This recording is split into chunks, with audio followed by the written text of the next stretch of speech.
好，接下来介绍的东西呢，蛮让人兴奋的。我们今天要来介绍的是一款耳机，但是我没有介绍过的牌子，而且还是由汪峰所创的耳机品牌，就是这一款哒啦 Feel T1 Pro。哇，总觉得好久没有介绍到新的耳机品牌，蛮令人兴奋。而且这一款又有汪峰这个明星的光环，然后重点是这一款还支援着 App 的 EQ 设定，所以让人很期待。仔细看了一下，它这款有着 ANC 的主动降噪和 ENC 的通话降噪，以及它是有这种耳翼的设计，这几点其实是蛮多人会在意的，但是又不太常见到它们同时存在的几个特色。那像是有 ANC 耳机，可能就不太会放耳翼，所以说我还蛮期待这款耳机的表现。那我们就赶快来开箱吧。哦，对，开箱之前，干爹有提供这个 Feel T1 Lite 做抽奖，你看这边还写赠品，所以如果你想要得到这款耳机的话，一定要好好的把影片看完。好，那我们就来开吧。这款耳机只有一个颜色，就是太空灰。每次看着镜头画刀子，我都很怕把自己的手给割了。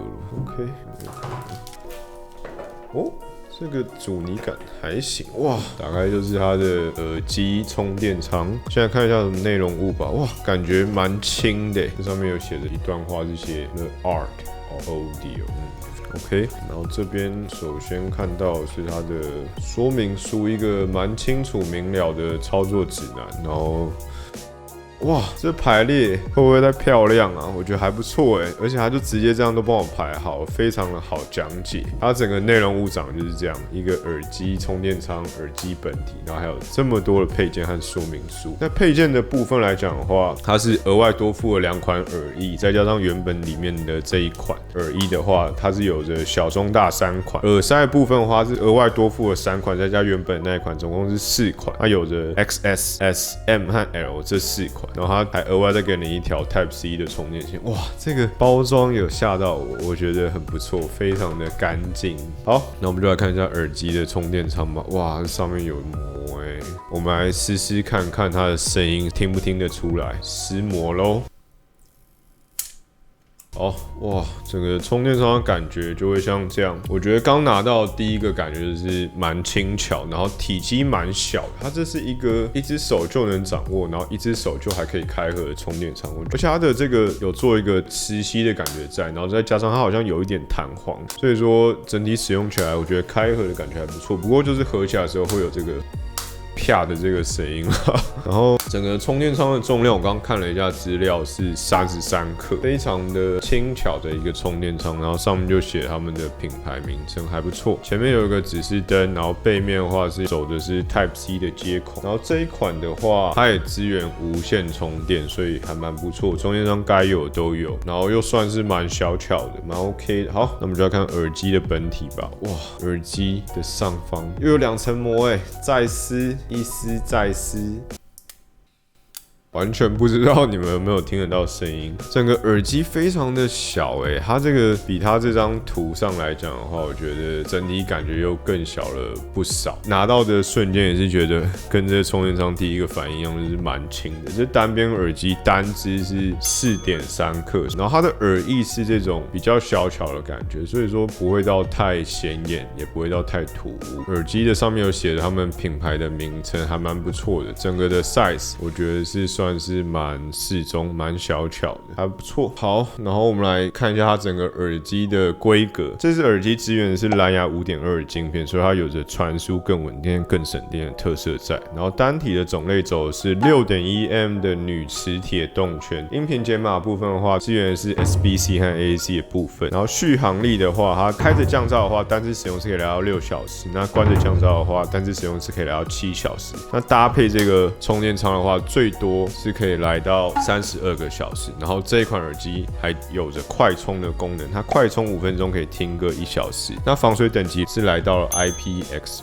而且这一款它有着 ANC 的降噪，号称可以降低95% 的环境音，这个我也会好好来测试一下。然后还有一个是它这个叫做监听的功能，它的监是间距的监哦，不是监听的那个监。它在听音乐的同时，也可以让你听得到环境音，所以这个我也来试试看。然后它有着双麦克风风的阵列，加上 ENC 的降噪，号称在通话的时候可以达到90% 的降噪。这个我会做通话的实测，所以大家也不用担心。然后有着专属 App 的设定，在 App 里面你可以有自定操作的设定啊，或者是自定义的 EQ。我觉得只要听到自定义的 EQ， 我对这款耳机的兴趣就会大增许多，也安心许多。好啦，那这大概就是这款耳机初步的初见面。那我也会使用这款耳机一阵子之后，再跟大家讲讲看我整个听到的感觉是如何。那我们就改天见。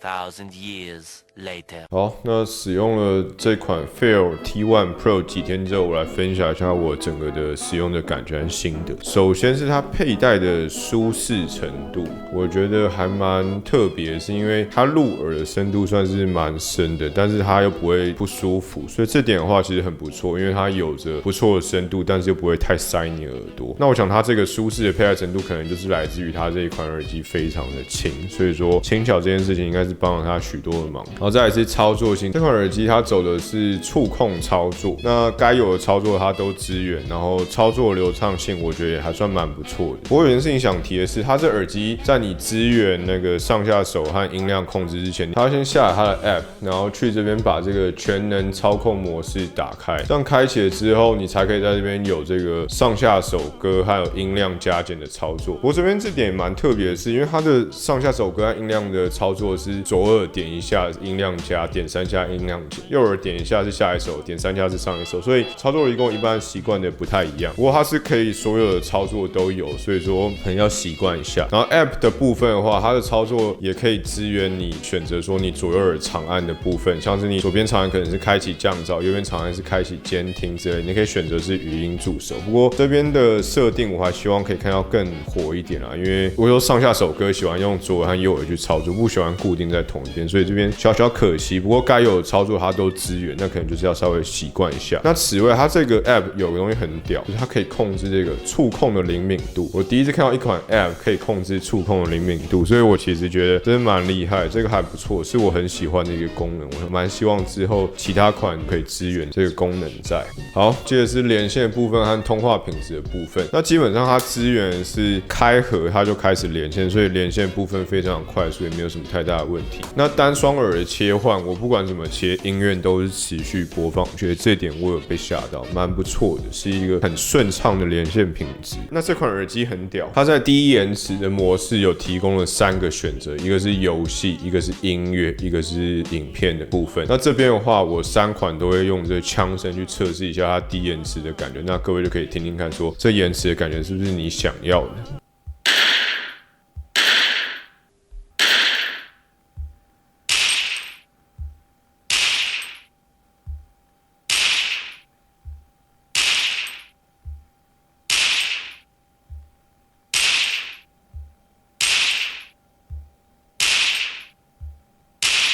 好，这就是它延迟的感觉。然后它也有支援一个功能叫入离耳侦测，也是可以在 App 里面去选择说是不是要打开这个耳机佩戴感应。那开的话就会有支援入离耳的部分，我觉得还蛮不错的。好，然后接着是通话品质的地方。那这边的话，我有实测了一段通话录音，你可以听听看说这个通话品质是不是你喜欢的。好，那我们现在试试看这个 Fail T1 Pro 的通话收音。那我也是在一个车流量蛮大的马路旁边，那大家可以听听看说这个声音的品质会不会是听得清楚的。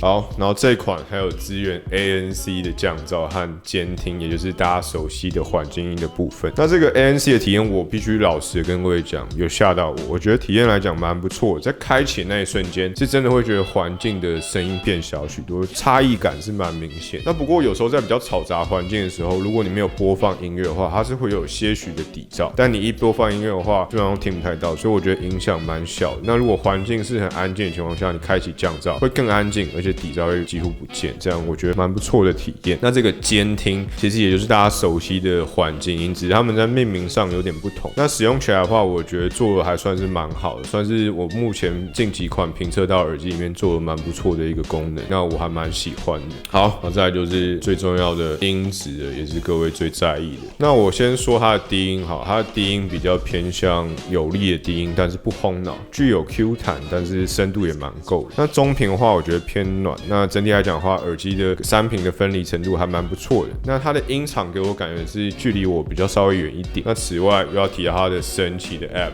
它的 App 超猛，它是有支援超级多的 EQ setting， 那你也可以选择像低音啊、原声、高音。那最厉害的是它可以自定，所以说如果你觉得低音不够，你可以自己去加，或者是你觉得高音不够，都是可以让你随意的去操作。我觉得是一个非常必要的耳机功能，因为在现在这个时代，耳机这么多的情况下，如果你可以自定 EQ 的话，会给你耳机带来的弹性非常的大，也是我觉得非常不错的一点。此外，刚开始听的时候，他们很贴心，他们有在我们的音量做了一个上限的部分，就这边的没听，它不是拉到最大，所以一开始我会觉得音量好像有一点不够。那后来我发现 App 里面可以调整，我把它拉到最大之后，我觉得音量整体来讲就还蛮 OK 的。所以说这点可能刚拿到人必须要去留意一下，就是你可能要先把这个音量调大，然后把这个操作打开，然后看你要不要录离耳侦测，就是要先做一点设定，还蛮好的。然后最后我想讲的就是它这个 App， 它在 App 里面你一开始就可以看到你耳机的电量，然后它还可以告诉你说你的充电仓还可以再充几次电，我觉得这点很不错。然后有 EQ 的 setting 啊，像是各个模式的切换，还有一大堆蛮有趣的设定，刚刚我都有提到。其实让我印象最深的是，它在这边还包含了这个 burn in， 就是你可以去包你这只耳机，那它的整个的流程我觉得是还蛮不错的，会就是省去你许多麻烦，就是在这 app 里面你几乎就可以一次完成。那比较小可惜的就是我刚刚讲到那个手势设定的部分，它如果可以在这边自定义按键功能可以再更活跃，我觉得就会非常好。然后稍微提一下，我在下载这款 app 中有遇到了一个问题，好，就是这款 app 在 Android 和 iOS 上都有，不过 Android 的版本目前是需要到他们的官网去下载。那我在下载过程中，在安装的时候，因为是直接到官网下载 APK 档，它就有跳出那个 Google 的警示说这款 app 会读取你个人的资料。那我看到这里，我就想，哇塞，这太恐怖了吧！然后我就马上去质问我们的干爹说，